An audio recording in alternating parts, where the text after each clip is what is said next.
உறவுகள் தொடர்கதை அத்தியாயம் 5 தொடர்கிறது.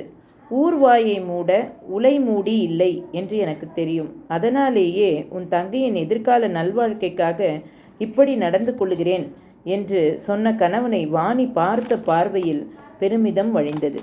அட, எங்கள் வீட்டுக்காரர் நான் நினைத்ததை விட கொஞ்சோண்டு நல்லவர் போல. நீங்கள் சொன்ன விஷயத்தை ஜேயிடம் சொல்லி கூட்டிட்டு வரேன் என்று கிளம்ப முயன்றாள் வாணி. லூசு, இத்தனை நாளாக உன்னிடமே சொல்லாமல் வைத்திருந்த ரகசியத்தை போய் இப்போ அவளிடம் சொல்லிட்டா இதுவரை நான் பட்ட பாட்டிற்கு என்ன பிரயோஜனம் என்று அவளை இறுக்கி பிடித்தான் ராகவன். வாணி, லூசு சொல்லணும் என்ற அவசியமே இல்லை மாம்ஸ், நானே கேட்டுட்டேன் என்று சொன்னபடி தோளில் தூக்கிய சுசித்ராவுடன் அவர்கள் அருகே சிரிப்புடன் வந்தாள் ஜெயஸ்ரீ. ஜெய், நீ எப்போ இங்கே எப்படி?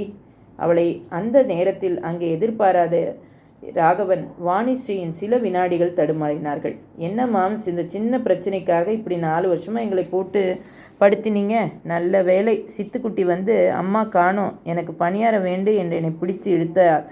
நான் வந்தேன். இல்லை என்றால் இன்னும் எத்தனை நாள் என்னை மண்டகாய வச்சிருப்பீங்களோ. நல்லா கேளு ஜே, மனசுக்குள்ளேயே கண்டதையும் நினச்சி குழம்பிக்கிட்டு வீட்டில் இருப்பவங்களையும் எல்லாம் தேவையில்லாமல் கடுப்படிச்சுக்கிட்டு சரியான லூசு என்று சந்தோஷமாக தங்கையிடம் சொன்னாள் வாணி. அது என்ன வாணி, கணவன் மணி 2 பேரும் மாறி மாறி அடுத்தவங்களுக்கு லூசு பட்டம் ரொம்ப தாராளமாக கொடுத்துக்கிறீங்க என்று தமக்கையிடம் சிரித்தவள் ராகவனிடம் திரும்பி, மாம்ஸ், பிரச்சனை என்று இருந்தால் அதுக்கு தீர்வு கட்டாயம் இருக்கும். எதுக்கு எங்கள் மனசில் தேவையில்லாமல் வில்லனாக மாறணும் என்று ஆசைப்படுறீங்க என்று கேட்டாள் ஜெயஸ்ரீ.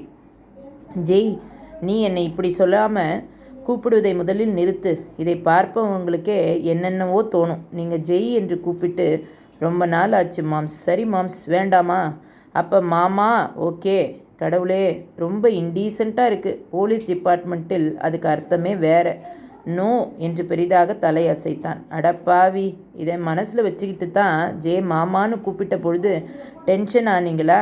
மனசுக்குள்ளேயே வச்சுக்கிட்டா எங்களுக்கு எப்படி தெரியும் என்று அவன் தோளில் எடுத்தாள் வாணிஸ்ரீ. ஓகே, மாமாவும் வேண்டாம், கல்யாணம் ஆன புதிதில் அத்தான் என்று தானே கூப்பிட்டேன். அப்போ அதுக்கு ஏன் பல்லை கடிச்சிங்க என்று குழப்பத்தோடு கேட்டாள் ஜெயஸ்ரீ. பிச், அது வேண்டாம் ஜெய். கும்பகோணத்தில் எங்கள் மாமாவுக்கு ஒரு பொண்ணு இருந்துச்சு. 15 வயசில் மகாமக கும்பலில் நடந்த நெரிசலில் இடிபட்டு இறந்து போய்விட்டாள். எங்கள் வீட்டில் பொண்ணு இல்லாததால் அம்மாவுக்கு ரொம்ப செல்லம்.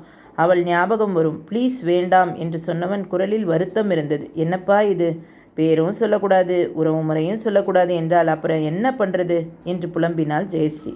யார் உன்னை பேர் சொல்லக்கூடாது என்று சொன்னது என்று கேலியாக கேட்க உள்ளே இழுத்த மூச்சை வெளியே விட மறந்த அக்கா தங்கை இருவரும் பிரமிப்பாக ராகவனை பார்த்தனர். நீங்கள் தானே அப்போ ரகுமாமா என்று சொன்னதற்கு கடுப்பிடிச்சிங்க என்று சொல்ல மனம் இல்லாமல் அப்படியே நிறுத்தினாள் ஜெயஸ்ரீ. என்னோட பேரு ராகவன் தானே, அதை ஏன் ரகு என்று கூப்பிட்டாய்? அதான் எனக்கு பிடிக்கலை என்று சிரிப்போடு சொன்னான். வாணி, உங்களை ராகவ் என்று கூப்பிடுவதால் அது அக்காவுக்கு ஸ்பெஷலாக இருக்கட்டும்.